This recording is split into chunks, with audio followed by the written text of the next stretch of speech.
The scream never reached the throne because the guards cut it short, pressing her face into the cold marble as her legs twisted at impossible angles. And in that moment, the alien princess understood that pain was not the worst thing her empire could give her. Abandonment was. Lyrith of House Virel had been born beneath twin suns, raised to rule, trained to hunt, taught that weakness was a lie told by the dead. Yet during the rite of ascension, surrounded by nobles and priests, and soldiers sworn to protect her, she was shoved forward by her own escort into the path of an ancient weapon meant to test royal blood. And when the blast struck her spine and shattered her future, the crowd did not rush to her side. They stepped back as if misfortune itself were contagious. The healers arrived late and worked without urgency, their glowing instruments stopping the bleeding but refusing to challenge the old laws etched into royal DNA. Laws that said a broken heir was no heir at all. And when Lyrith woke unable to feel her legs, staring at a ceiling she did not recognize, she was already alone.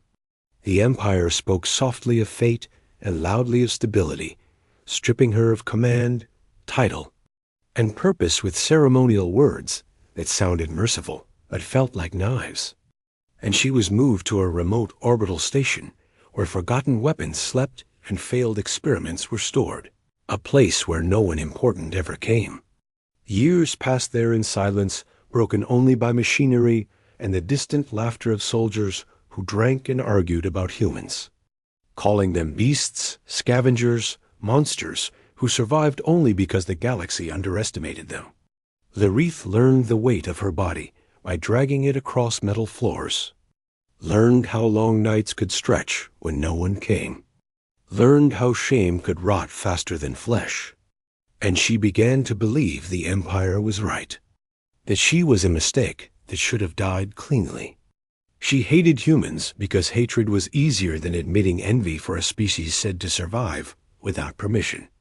Then the hangar doors opened one cycle, and a human was thrown inside like scrap metal, his wrists bound, his face swollen, his eyes still burning.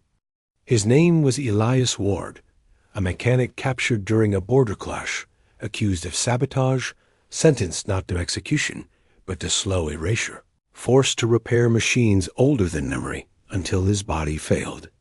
When he first saw Lyrith pulling herself toward a fallen power unit, leaving a smear of blood behind her, he did not laugh or turn away. He froze, because broken things had always spoken to him louder than perfect ones. He asked what happened, and the guards told him she was dead already, just too stubborn to stop breathing. Elias nodded as if he understood, because humans were often described the same way. Over weeks he worked near her, fixing generators, salvaging parts, speaking softly into the dark, telling stories of Earth cities reduced to ash and rebuilt by hands that refused to accept endings, of people who lost everything and learned to start again anyway. Lyrith pretended not to listen, but the sound of his voice cut through the static of her thoughts. And when she watched his scarred hands tremble as he tightened bolts, she felt something shift, a quiet connection she did not want to name.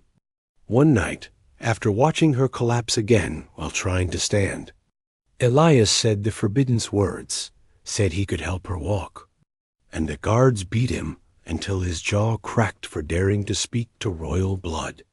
Lyrith screamed then, not in pain but in fury, because no one had suffered for her in years, and when Elias survived and returned, thinner and slower, but still breathing, she let him touch her broken body. What followed was agony layered on hope, human tools clashing with alien systems designed never to be questioned. Every failure threatening to crush what little trust they built. Every small improvement igniting a spark she had buried. They worked in secret because the rulers would never allow a human to interfere with royal destiny. And when soldiers finally discovered them, Elias was dragged away for execution, accused of corrupting the bloodline. As he was taken, Lyrith felt something break open inside her, a truth hidden beneath years of silence the realization that her injury was not just damage, but a seal. A genetic lock placed on royal heirs to suppress overwhelming power. A lock alien healers were forbidden to open. A lock humans did not fear. As Elias knelt before death, Lyrith forced her body to obey, pain tearing through her nerves as energy surged like fire, her legs shaking as dormant systems awakened, the station trembling as she stood for the first time in years, each step tearing open old wounds and old lies. Soldiers froze. The Empire's fear became clear. Lyrith walked forward and placed herself between Elias and death, declaring the Empire broken, not her, and when she collapsed into his arms moments later, exhausted but alive, the galaxy changed. Because humans had once again proven they did not conquer by destruction alone, but by refusing to abandon what others cast aside. And Lyrith learned that hope sometimes arrives in chains, carrying nothing but the courage to help when no one else will.